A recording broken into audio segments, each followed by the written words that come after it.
Natuurlijk is een certificaat, dames en heren, een stuk papier, belangrijk, maar het zwaait niet overal en het is niet overal te koop. Daarvoor hebt u zich ingezet. Het wordt daarna in een kast of een lade gestopt en de kennis die u hebt opgedragen, die gaat u ten verkoop aanbieden aan de gemeenschap.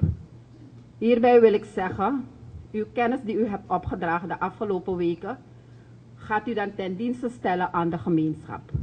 Het is een heel fijn beroep. U gaat rechtstreeks met de mensen bezig zijn.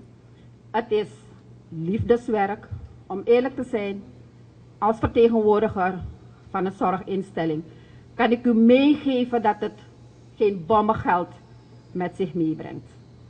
Als u in die richting denkt, forget it. Met uw certificaat krijgt u een stukje bevoegdheid om een job te kunnen doen. Het betekent dat u zich bekwaam gaat moeten maken. Yes?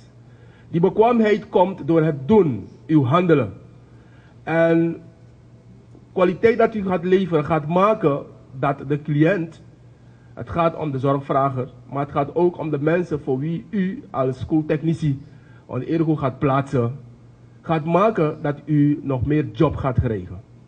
Dus wanneer u denkt van ik ga mijn job afjassen en ik ga grappen daarmee maken, dan gaat u lelijk op uw neus vallen, laat me dat zo zeggen.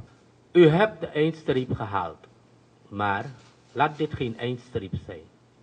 Laat dit het begin zijn. En ik ben ervan overtuigd, ik zal niet zeggen dat ik blijf hopen, ik ben ervan overtuigd dat dit niet de laatste training zal zijn die door SAO hier is verzorgd.